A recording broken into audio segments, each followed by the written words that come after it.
Shalom, senang sekali bisa bertemu kembali Bapak Ibu Saudara sekalian GBT Kristus Pengasih Surabaya dalam acara Inspirasi hari ini. Mari kita membuka Lukas 18:9-14, perumpamaan tentang orang Farisi dengan pemungut cukai. Ada dua orang pergi ke bait Allah untuk berdoa, yang seorang adalah orang Farisi, yang lain pemungut cukai. Orang Farisi itu berdiri dan berdoa dalam hatinya begini, "Ya Allah, aku mengucap syukur kepadamu karena aku tidak sama seperti orang lain, bukan perampok, bukan orang lalim, bukan pezina, bukan juga seperti pemungut cukai ini. Aku puasa 2 kali seminggu, 1/10 dari segala penghasilanku." Tapi orang pemungut cukai itu berdiri jauh-jauh. Bahkan ia tidak berani menengadah ke langit, melainkan ia memukul dirinya berkata, "Ya Allah, kasihanilah aku, orang berdosa ini. Aku berkata kepadamu, orang ini pulang ke rumahnya sebagai orang yang dibenarkan Allah, yang lain tidak. Sebab barang siapa meninggikan dirinya, ia akan direndahkan. Barang siapa merendahkan diri, ia akan ditinggikan." Amin. Kali ini saya memberikan judul Refleksi Bukan Flexing. Mungkin beberapa dari kita masih asing mendengar kata-kata flexing. Saya pun juga.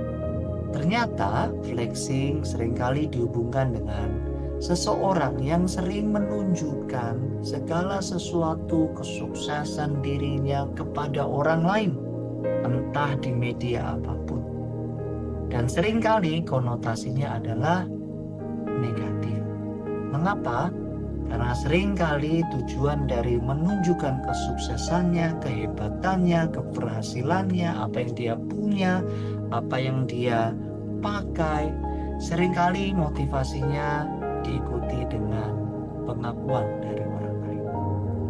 Dan tanpa sengaja ketika ini semakin diikuti terus-menerus, seringkali dalam hati manusia itu seringkali menghina orang lain, menganggap dirinya segala sesuatu yang paling hebat. Dan Tuhan tidak suka seperti kondisi hati seperti ini. Sama seperti pada Lukas 18. Orang Farisi melakukan flexing, tapi flexingnya rohani. Di salah satu ayat dikatakan, "Aku tidak sama seperti pemungut cukai ini." Mulai membandingkan dirinya dengan orang lain, menganggap dirinya lebih hebat. Orang Farisi juga menunjukkan kehebatannya, segala kebaikannya pun bisa menjadi flexing yang salah. Aku sudah ini, aku sudah perpuluhan, aku sudah berpuasa dan sebagainya. Bisa jatuh dalam fenomena flexing. Dan Tuhan mengatakan, engkau yang meninggikan diri akan direndahkan. Fenomena flexing tidak hanya terjadi di zaman dahulu, saat ini pun juga terjadi dan semakin menggila dengan adanya sosial media. Setiap orang mulai menunjukkan kehebatannya, kesuksesannya, pencapaiannya setiap hari. Apa yang dia punya, dia kenakan tas baru, bahkan karir baru, pekerjaan baru, pacarnya, bahkan juga kesibukannya dalam jalan-jalan ke luar negeri. Apakah salah? Tidak. Ketika kita berbagi kehidupan, menceritakan kehidupan kita dengan orang lain dalam batas yang secukupnya, tidak salah. Tetapi ketika kita terus-menerus memamerkan kehebatan kita, tanpa sadar kita bisa terjebak dalam fenomena flexing. Apa yang salah? Kita lebih menonjolkan diri kita sampai kita melupakan keberadaan atau peran Tuhan dalam kehidupan kita. Kita ingin diakui, ingin diterima orang lain, menaruh penilaian orang lain sebagai standar dalam kehidupan kita, walaupun kita tahu sebenarnya itu tidak salah, tidak benar. Kita lebih bangga kata orang terhadap kita, kita lebih bangga apa yang orang lain lihat tentang diri kita. Namun firman Tuhan mengatakan, jangan meninggikan diri, karena engkau akan direndahkan. Barang siapa yang merendahkan diri, dia akan ditinggikan.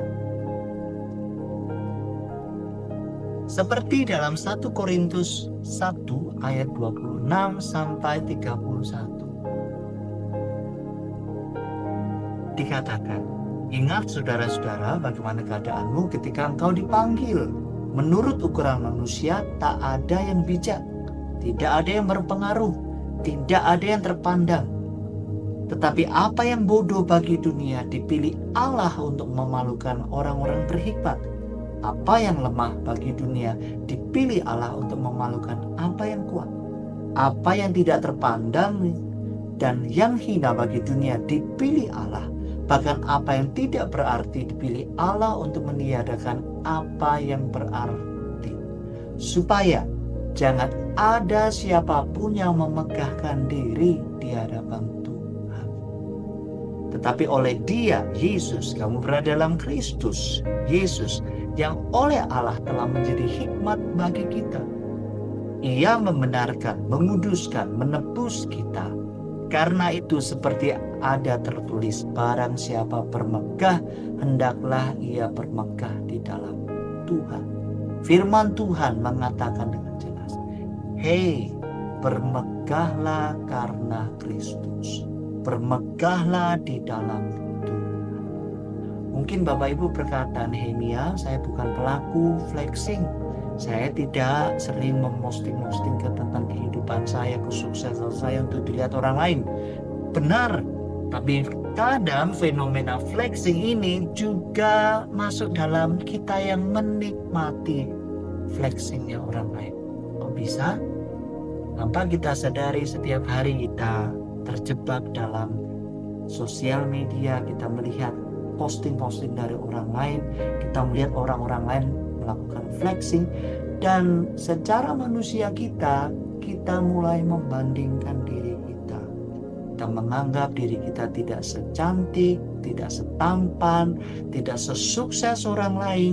Kita belum bisa pergi ke luar negeri seperti teman Anda.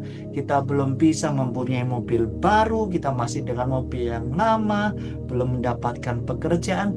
Dan siklus ini akan terus semakin menghancurkan kita. Pada satu titik kita mulai komplain kepada Tuhan. Tuhan, mengapa hidupku seperti ini? Tapi kita mulai melupakan kebaikan Tuhan sampai titik ini. Bahaya melakukan flexing, fenomena flexing, menikmati flexing. Itu kata dunia. Tetapi 1 Korintus 1:26 ayat 31 sampai 31 berkata, bermegahlah di dalam Tuhan.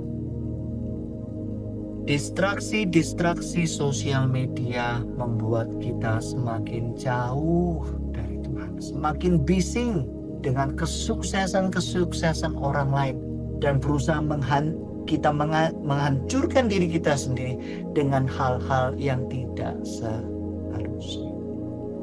Firman Tuhan mengatakan bermegah dalam Tuhan. Firman Tuhan mengajak kita untuk melakukan refleksi, bukan flexing. Sama seperti fakir miskin, dia melakukan refleksi dalam dirinya. Tuhan, aku tidak mampu, aku orang berdosa.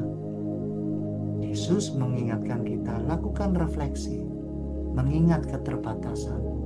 Di dalam refleksi kita menyadari keterbatasan kita membutuhkan Tuhan.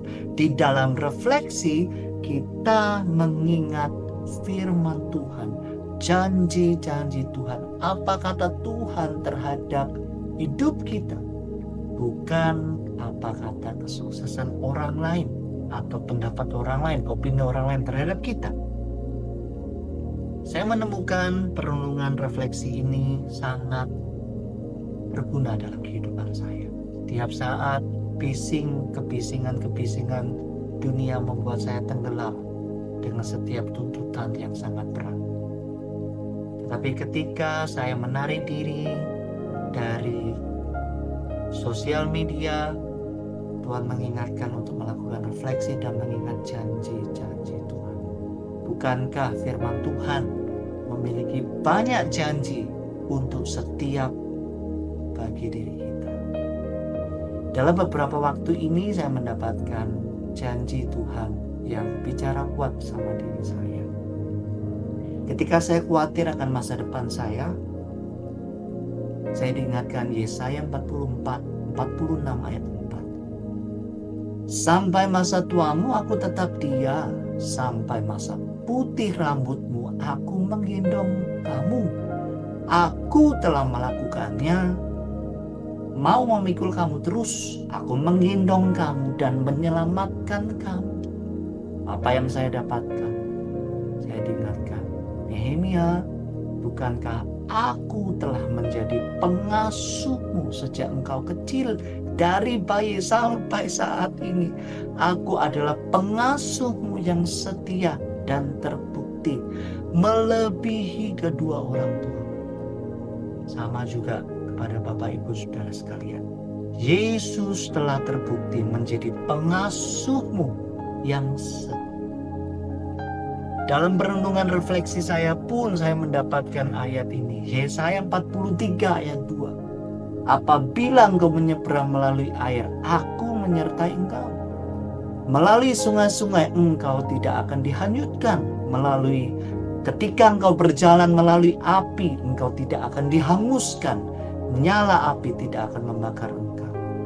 Yang saya dapatkan, ketika Dia memimpin kita, Dia berjanji akan pencukupkan.